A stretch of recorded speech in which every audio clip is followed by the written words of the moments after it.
Tonight I wanted to talk about an experience I organized in the past 2 years.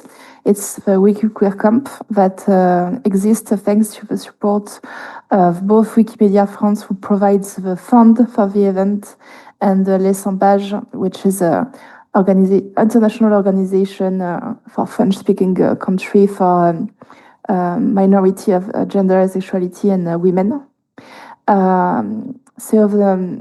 It's a new kind of event. I think I didn't heard other people organize this kind of thing. You can show the next slide. When we usually think about Wikipedia events, they usually fall between two categories. There's what you call the initiation. It's where we're going to teach exactly how project works. So we're going to show what is the neutral point of view, how to edit Wikipedia, what is a free license. So it's really aim at newcomers and to increase awareness about the project. And the other kind of event we have is what I falls under the editathon. It means that we take 1 day, 2 days, or maybe even more, and the goal is to create content on a given topic. So, for instance, I'm going to say it's March, so let's write biography about women. And what I wanted to do is something new. So we can go to the next slide. I felt that with these two kinds of events, there is a kind of disconnection between what happens in the event and the day-to-day editing. Because usually, like 90%, 99% of newcomers don't come back to Wikipedia. So it feels like we reach awareness and you hope that maybe one of the 10 people you teach that day might come back.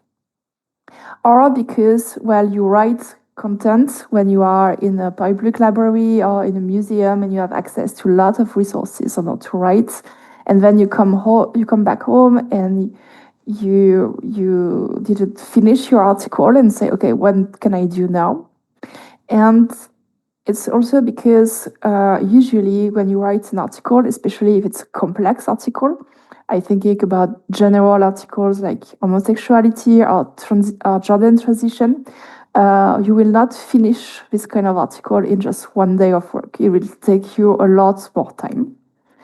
And also because usually seasoned editors, when they start writing Wikipedia and Wikipedia articles, they know what they want to write about. They usually have some ideas, they are working on some stuff. So it might be trans art, it might be queer history in France. It's something that they already know. And usually the events, we are forcing a theme. It's going to be like a parenthesis, a bubble of contribution. So what I proposed, you can go to the next slide, is to do an on-site event. And I use on-site in the way that with remote work, in a lot with the post-COVID world, there's more remote work that is done remotely from home. But there are still some events done at the company to bring people together, to learn about each other, to create cohesion, and to make decisions. And I wanted to bring this organization this way to say, okay, we are on site, we are together in the same room, let's work together and not just work the same way we would at home. So the first idea was, it's maybe evident, but it's supposed to be nice. So it's a nice place with nice food and nice drinks.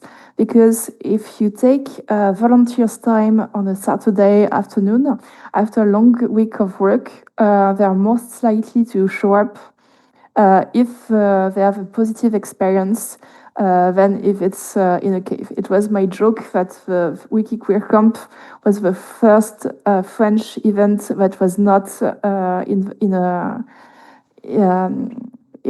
a cave. It was focused on solving problems by discussion, meaning that we didn't measure success based on the number of newcomers or the number of articles we created or translated, but the number of people who came with a problem and that solved these problems by talking to each other. I have some examples at the end. And that's a cave, so something that doesn't see the sun. And really, the focus was to say when the Wiki Camp is over, I'm more efficient in working on Wikipedia than when I came back before. So next slide, just to show how nice it is. So I organize it in a bookshop that has also an area in the outside. And as you can see, it's in a garden, it's in the springtime, so it was really, really nice. We brought coffee, we think for bakery, so it was really a nice moment. And you can see that there are some books as well. Next slide. Why I hosted it on a bookshop? Usually, events where when we think about where to do Wikipedia events, we think about GLAM, so galleries, museum, and libraries. And I wanted to do something different. Why in a bookshop? It's obvious, but because people can buy books in a bookshop. So it means that when they come back from the event, they have one book with them. So it increases motivation and they give them access to a source. That is really important. By knowing that each year each participant can have one book, it means that in the French LGBT plus project, we are building an awareness on new books that are coming. So for instance, this month, we have a new book in French about lesbian architecture. And we say, okay, I know that this book is coming. We'll see the new books that are published. And we know that we can work on the related articles in the next weeks. It's also always something is really important, I think, is the way to give back to what I call the knowledge ecosystem. Because at Wikipedia, we only can exist and work as Wikipedia editors only if there's universities that are well-funded and books that are published, so we can rely on them to write articles. Without the sources, we don't have articles. And the bookshop I organized the event in is a bookshop with a strong focus on a queer literature and a queer nonfiction. So it's also a way to support this kind of areas that are very fragile nowadays. So next slide. Some examples on what we work on the past 2 years. We organized to illustrate exactly what I mean by complex topics. One of the main discussions we have this year was about the articulation between asexuality and hyposexuality. It's a way to say, okay, hyposexuality is a medical term. We focus on also other words that are really more serious than hyposexuality, actually. And the way to say, okay, or we can we articulate the medical point of view with the asexual point of view while respecting the natural point of view. So it's something that we need to discuss. We'll do some trial and errors, but by talking to each other, it was really more efficient. We also worked on assistive procreative technology.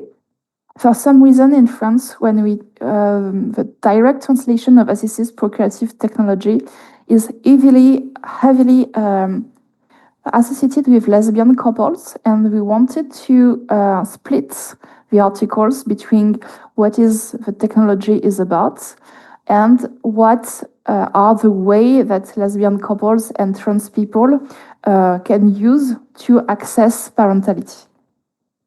We worked also on hormonal transition, the way we split actually the article from general transition into hormonal transition and social transition. We worked on sex assignments. I don't know why, but there was this idea that sex assignments is only for intersex people, while everyone is sex assigned at birth. So we organized this. And our in 2 days, it was not enough time to work on homosexuality because it's a huge topic with a lot and lot of point of view. Is so the larger the topic, the harder it is to have a clear and well articulated articles. Next slide. And it's the last one. So what next? We are currently working on thematic moments in the project LGBT+. It's something that we get from the Wiki Queer Camp. So we spent 2 weeks on the bisexuality in the end of September. It works so well that some people are still working on bisexuality 3 weeks afterwards, so it's great. Since yesterday, we are working on the 2 weeks for intersex visibility. So it means we have another focus, and it works well as well. We also created. We want to have some small editathons around one book. In the way it's release the pressure of having an event, and it's more like, okay, we are 2 or 3 people that live not that far from each other. We can meet up around a coffee and a book, and it's going to be nice. And it's still part of building a community with small events. It's not just like big events that are advertised, but also small and informal events like that are also very important.